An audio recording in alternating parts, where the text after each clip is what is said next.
Big Reid in the studio right now. It's 99.7 now. We have a hip-hop and R&B royalty in the studio.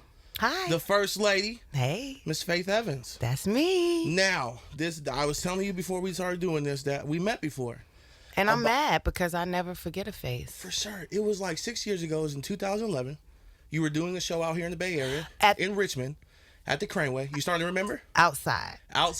So I was there. I was representing, foster care in Alameda County and different things like that. And you had just got done performing, killed it, by the way. I was really excited to see you because I've kind of had a crush on you since I was a kid. Oh wow! So it's kind of been a thing of mine. So a friend of mine around said, I was like, "Yo, you have a few minutes to talk to this guy and everything like that." You were literally in the backseat of your truck, getting ready to leave, and you gave me some of your time. You were my first ever interview, and that was awesome. And I appreciate that. Yay, me! That's when I was doing college radio and everything, and now I'm here at 99.7. So okay. I'm happy to see you again. Do you remember when we were talking? I remember the show, and I remember doing an interview because she, my hairstylist, she was. We were just at another station, and they were telling me about that show. Somebody was there at the show, like, you killed it. And I'm like, I remember that show. She's like, you don't remember we were leaving and they were trying to get you to do a bunch of stuff and you did something. I don't remember, but I think you got out and went back inside and did an interview. So she must be talking about you. She has to be. Yeah, you were literally in the backseat of the truck and you gave me like 10, 15 minutes of your time to talk about, foster care and different things that we were doing. Because I think I told you my grandmother raised over 100 foster kids. I grew up, okay. I remember that was awesome. That was a great experience for me because I was super excited. I was nervous as hell that day.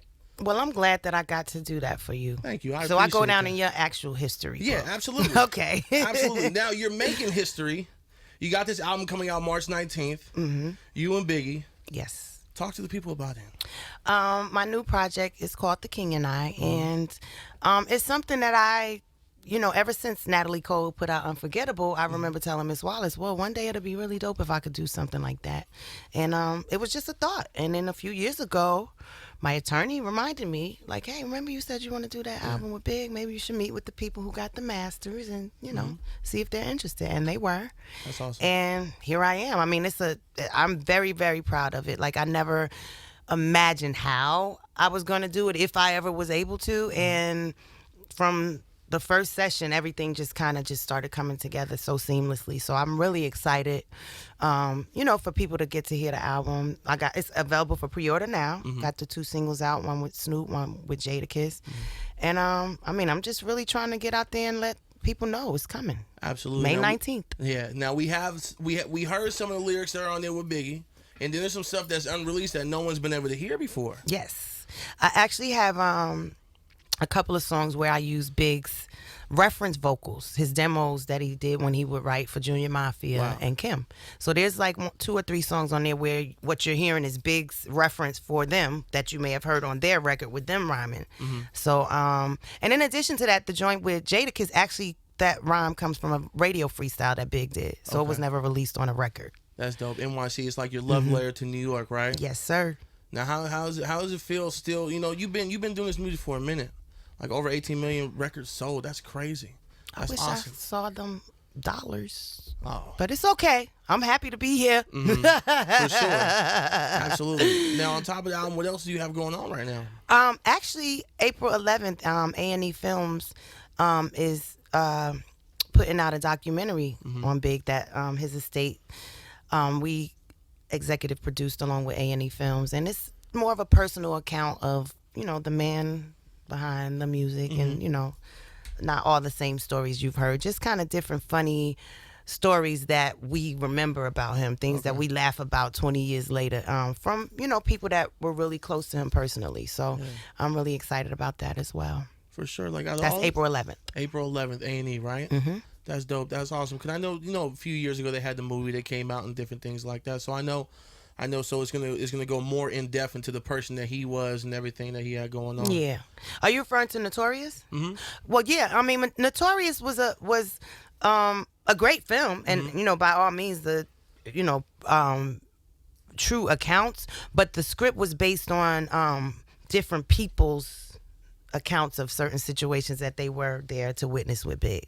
So the script wasn't necessarily a biographical account, from Big's perspective or even his mom's, although she had a lot a lot of input in the film, but the script was actually based on, you know, different accounts of situations that people remember being in with him. You know, most of which were pretty much things you kind of heard about, you know, or things related to the industry and his music and his passing. But this documentary just, you know, it's a little more lighthearted, you know, a little more lighthearted. For sure. So with that movie per se, was a lot of the stuff? Did you agree with the stuff that was in that movie? Well, Like, I didn't see anything in there that I thought was like false. No, I'm not at all, especially as it pertained to me. I mean, I don't think any of it was false information. Sure. Everybody kind of had to sign off on their likeness being used. For sure. But my point is, it's not like, whereas I wrote a memoir and, you know, Big didn't write a memoir. Yeah. So it's not like it's his account of his life. Well, that's all I'm saying. For sure. So May 19th, the album comes out, The King and I. Yes. How excited are you about it? I'm very excited. I'm so excited. I've been out of town since Sunday, driving to 4 or 5 stations a day up the California coast to tell everyone about it. That's how excited I am. That's awesome. That's dope.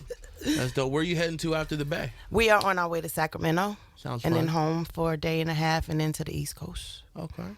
That's what's up. That's awesome. Well, thank you for talking to me. I appreciate it. Thank you for having me. Thank you for talking to me again after, you know, I didn't recognize you and everything like that. I mean, you're Faith Evans. You come across a lot of people. But I'm one of those people, she'll tell you, I'll see somebody and they're like, there's no way you remember I was talking to you one time. It was like 10 years ago. I'm like, I'm telling you, it was at such and such and such. Damn. Like, I remember people's faces, like, and they are really amazed most of the time. But that night when I did see you at the Crane, where you were hella nice, you were hella sweet to me, and you made my night. That's important. I never got that footage, by the way. So I don't. Did I film it? No. I'm like, wait a minute. It wasn't you. It wasn't you. It was the people that I was with. They kind of disappeared. Wait, so you did the interview with me and couldn't even use it? Oh. And I'm still here, here for you today, baby. Well, thank you. The King and I is out May 19th. Pre-order right now on iTunes. Yes. Faith Evans, iTunes, Google, Amazon, right? Soon to be Tidal. For sure.